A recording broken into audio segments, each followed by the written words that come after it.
Khabib's come out, and Khabib has made it very clear, I'm not a spring chicken anymore. I'm 30 years old, and I only have so many fights left. What that does, though, is that instantly creates a talking point of what can we gather from that? Because if a guy's half in, that means a guy is half out. That's true. I wouldn't disagree. I just wanted to interpret what Khabib said to mean I'm half out. Don't forget, there's also a motivating factor if you've got limited time. There's a very famous coach right now named Tom Brands, who's the head coach of the University of Iowa, wrestling coach. And he has told a number of athletes and pulled them aside and said, I want you to imagine this is your last season. This is it. 3 months from now, March 26th, they roll the mat up, you turn your singlet in, and you never step on a mat again. He has told a number of guys that who have then really lit a fire under them and went out to try to close in on their goals. And there is something to be said for certain athletes with certain mindsets. Look, anytime a guy comes out and says, I'm young and I have time, nod and thank him and wonderful things, and go up and check him off your board.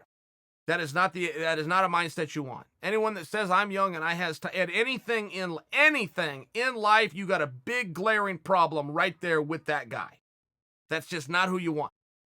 Because that's a default. That's not an urgency. Sports are about urgency. And success in general is about urgency.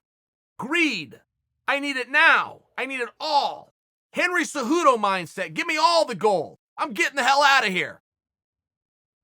You really want to make sure that you have a guy like that. So when Khabib comes out and makes that statement, I don't know where that comes from. Was he just speaking from his heart?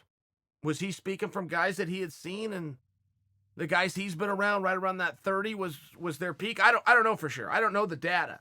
But I most certainly did not interpret this as a negative, as a lot of people did. I've heard many sports guys, MMA guys, talking about Khabib. Well, he sounds like he's only half motivated. He's only half interested. He's already thinking about retirement.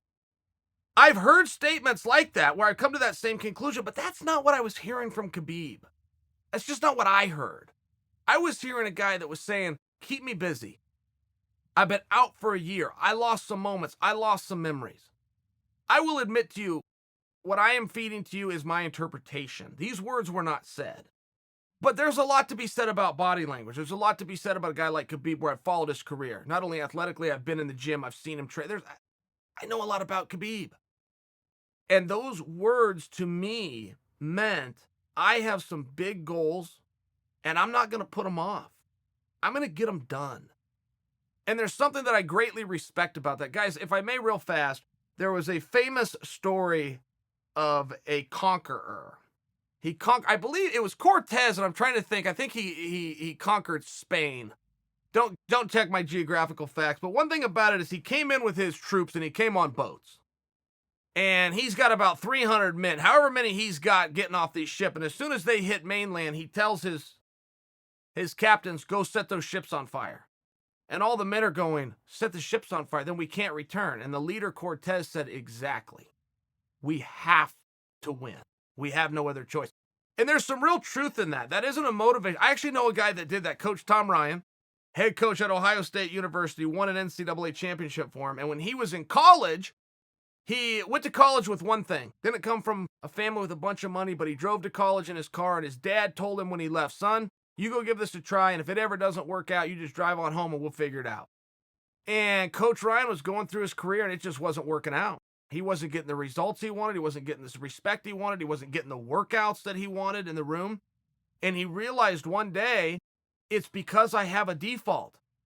Anytime this doesn't work, I can get in that car, just like my dad said, and I can drive home. So as a college kid who only owned one thing in the whole world, which was a car, he went and poured gasoline on it in a parking lot and lit it on fire. That is a true, verifiable story.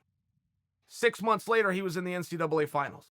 A year after that, he was in a dogfight for an Olympic berth. But there is a real truth to the mindset that I don't have time and I don't have another way out. Largely, and I'll admit that's to a little bit of an extreme level, largely that was how I interpreted what Khabib said. I didn't look at it as a guy that's half motivated and half out. I looked at it as a guy who's done his own data, his own surveying, has his own focus pool of how long his career can go realistically, and has some things he wants to get done in a short period of time.